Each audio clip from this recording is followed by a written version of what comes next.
Hello everyone. Today I want to talk to you about copycatting.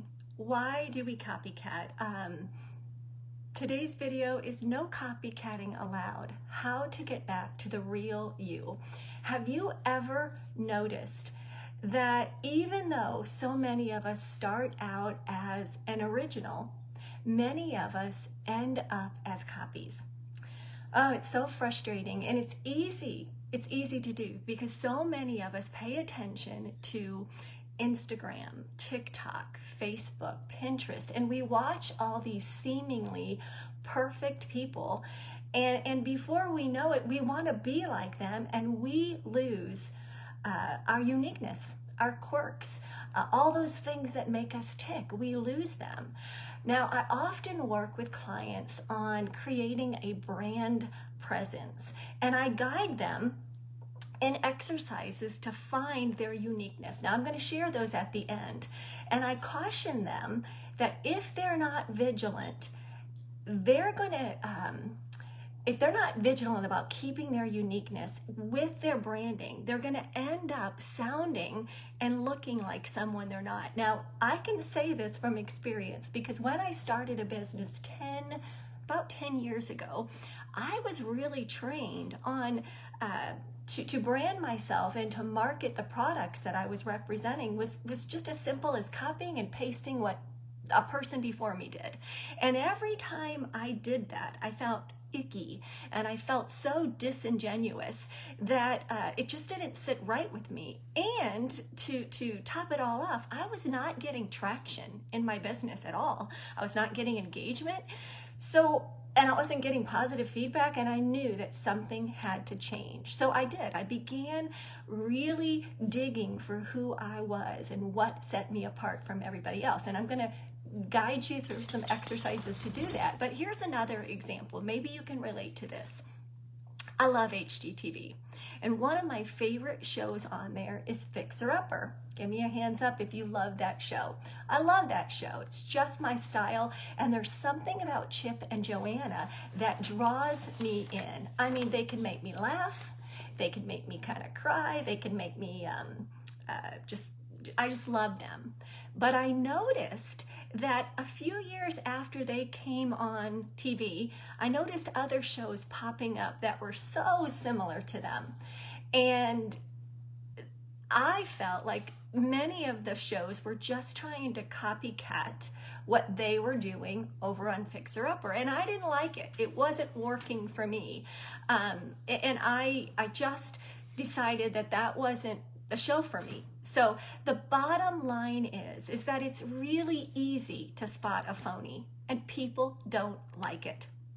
So if you're working on your brand, or you just want to watch your life grow, your personal life grow, trying to be like someone else is totally counterproductive.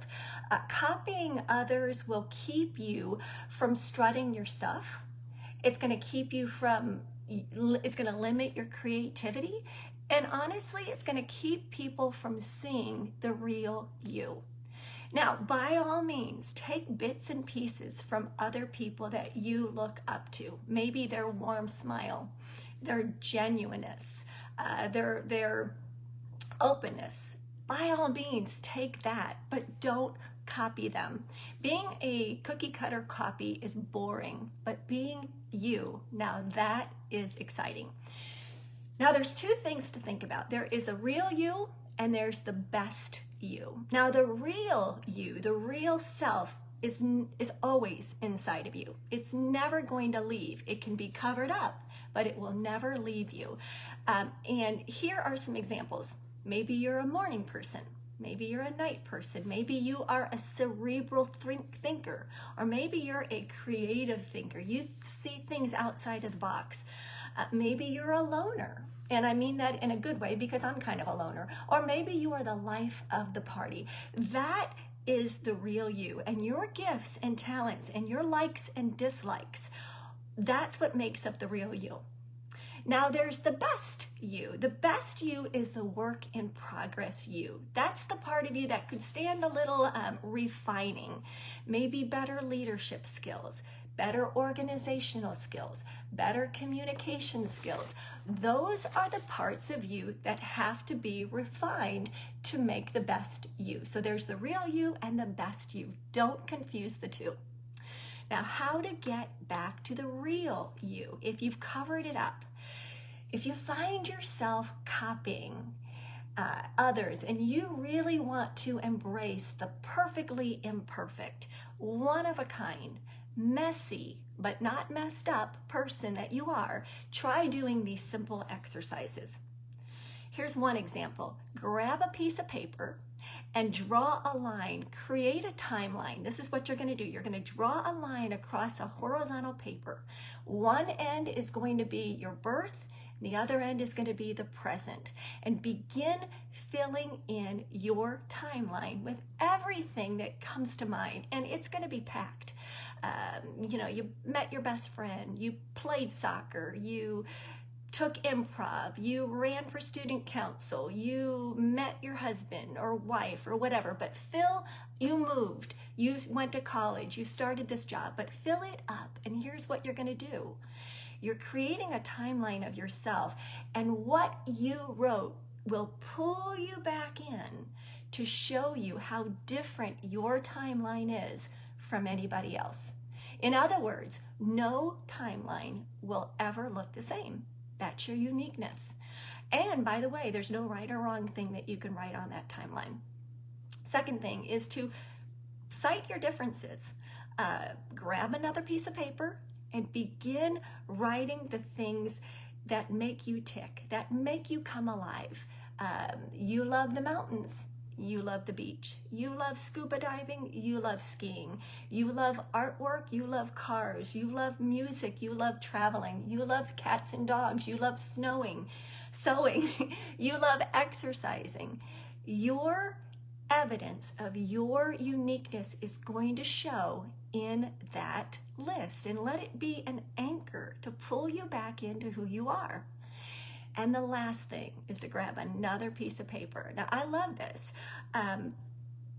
If you want to brand yourself on socially or even just in life, begin writing 5 or 6 words that sum up your life. And an easy way to do that is to grab your phone and look at the last 25 to 30 pictures. What do you see? Or think back on your past week. What is it that happened this past week that brought a smile to your face? Those are the things that consume your life. Maybe it's pictures of your kids. It means you're a parent. Maybe it's coffee. It means you love to relax. Maybe it's dogs and cats. It means you're a pet lover. Maybe it's flowers and trees.